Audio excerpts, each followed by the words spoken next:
Well, hello, women of the Channel Leadership Network. I'm Jackie Rives, your community leader, and welcome to another Woman of the Week. This week, I have the pleasure of introducing you to Pat Chávez, Global Partner Marketing Lead for Boomi. Hi, Pat. Thank you for joining us today. Hi, Jackie. It's good to be here with you. All right, let's do some icebreakers so our listeners can get to know you a little bit. So, where did you grow up and where did you live?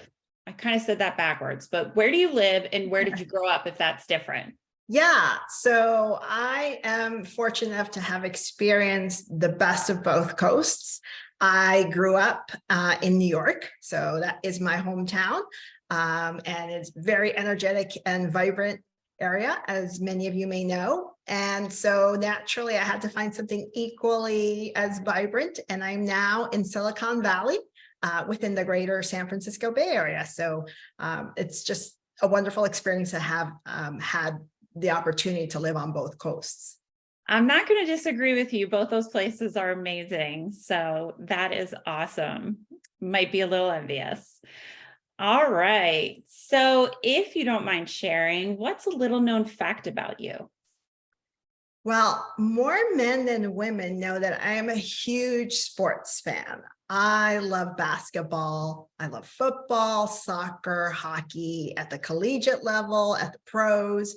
And I get just so energized when I come across another woman who shares that same passion because it's rare for me. But aside from the fun that I get from sports, I feel that it has done a lot for me professionally. It has allowed me to use something that I love as a door opener or a connection point as I'm building relationships or transacting business. It's helped me understand what it is like to become part of a team and how to build a team. And there are some pretty cool insights from sports. You'd be surprised to know just how many teams actually employ data-driven strategies to win. And that's what I'm trying to do with my business. So it's helpful in that sense. There's always the stories about athletes that are very inspirational. I even love movies about sports, like true stories. I don't know if you ever saw Remember the Titans, Jackie. I don't know if you ever saw. Yes. So that is an all-time favorite. It has lots of life lessons, right? And a lot of lessons about leadership. So yeah. Yeah, you can see it on your face. Your whole face lights up when you're talking about that. I unfortunately don't have a ton of sports experience, but I have a husband who loves sports. And so, yes, I do get caught into watching movies. But like you said, they have great underlying stories, and you don't necessarily have to be a fan of or understand sports. I think that's what my problem is. But all right, well, let's move into some more things about you on your professional side. So, what characteristics do you possess that make you an effective leader? I have pretty good self-awareness about what I bring to my environment. And that helps me build around what I have, right? Other skills and resources that I need around me. I like to set a vision and clearly take decisions and have accountability for the outcome, no matter what the outcome is. I am an active listener and strive for transparency in my communications. Sometimes it's just a matter of balancing some candor with expectations in an optimistic way. That is amazing advice. And I'm big on trust. So along with that, I'm very big on trust and just showing appreciation for teams in the way that they want to be appreciated. And I employ humor all the way throughout all of that because it's, you got to get through the week or a situation sometimes, and it builds resilience. Oh, I love that. Love that. Oh, those are so good. Have you ever been questioned for your abilities or your qualifications? And if so, how did you overcome that challenge? I question myself all the time. And it comes more along when I progress in my career. So anytime I've ever reached for more, stretched my ambitions, I start getting these feelings of, what am I doing here? Do I have what it takes? And, let's be frank, sometimes when we enter new positions, there's perhaps that perception among other people that are looking at you with those questions. And I find that when you are forging a new path as a woman or a person who has a completely different background, that is going to be very normal. It's natural to feel this way. And that's most likely because chances are that people like you have not come along in this role, or at least there aren't many in this role, or many that have achieved this echelon, for example. And for me, it's important not to spiral downward and just to think about it as, this is that old familiar feeling that I have whenever I'm coming across a growth situation. And so I'm not supposed to know something new, because by definition, it's new to me, right? Right. But I should know what I need to be doing here. And I'm here to basically learn, to contribute, and to grow. And so I have to know, hopefully I know the right questions to ask, surround myself with people who have that knowledge that I'm looking to gain. And certainly throw everything that I've ever amassed in my toolkit at problem solving. And I think with all things, the more you repeat something, the more knowledge and confidence you gain. And you're going to question yourself less, and people are going to see your merit.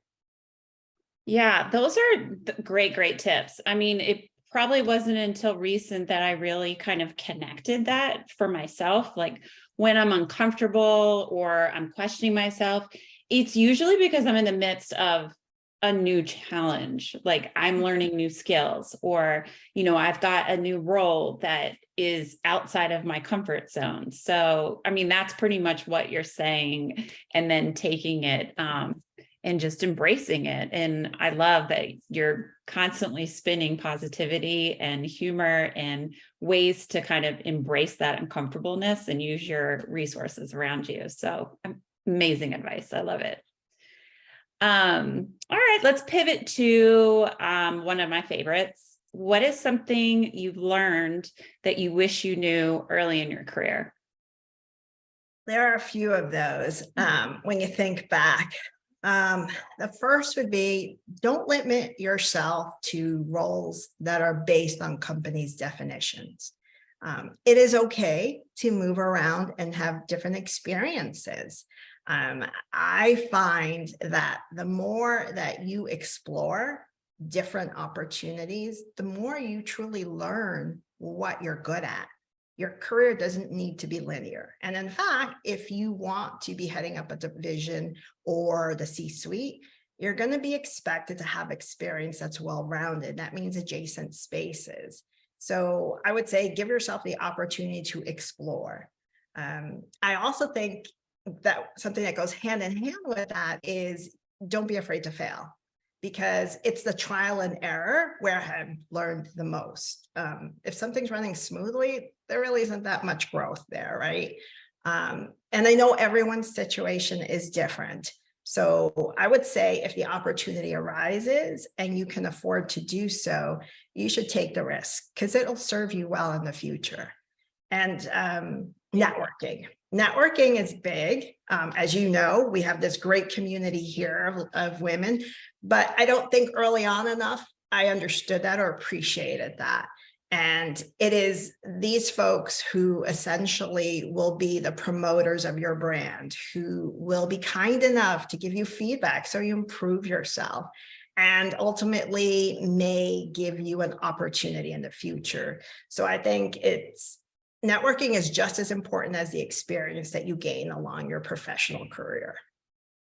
Yes, amazing advice. I too was right there with you on probably not that I didn't see the value. I think I just shied away from it. Was like, oh yeah, okay, I got time for that. Or, it's the thing that makes me uncomfortable. So Great advice, especially for, well, I mean, honestly, it's never too late to start networking. So I don't want to limit that to just new or mid-career. Everyone should definitely take this advice that you're giving You're here. absolutely right. I mean, every year we should, as you're saying this, I'm thinking every year I should make it a point to expand my network.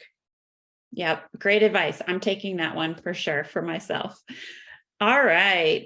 We have time for one more. So what has driven you to continue to grow in your leadership roles? It starts with my need to have more information.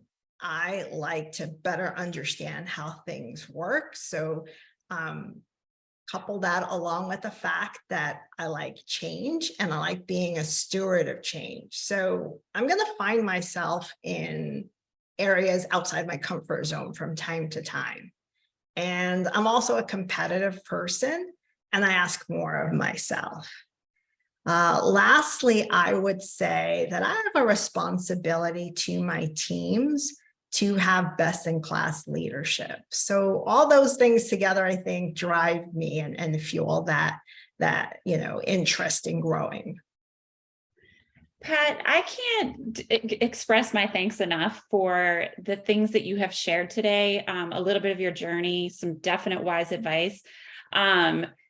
Your smile is just radiant, and it makes me want to listen even more. And I just want to, I hope it's okay I'm saying that, because you just have a very inviting personality and leadership style. And I just know that your advice and your story is definitely going to resonate with our listeners. So thank you again for being here today with all of us and sharing a little bit of your story. Oh, thank you, Jackie. And I love the compliment. I will take it. We all need to have that and prop each other up every now and then. And it's just been a wonderful opportunity to be here with you and for the women in the community. I'm so appreciative. So thank you. My pleasure. All right, Women of the Channel Leadership Network. That was another Woman of the Week. Please, please do continue the conversation, and be sure to thank Pat for her sharing her wisdom and her experiences with us today. Until next time, happy Wednesday. Bye-bye.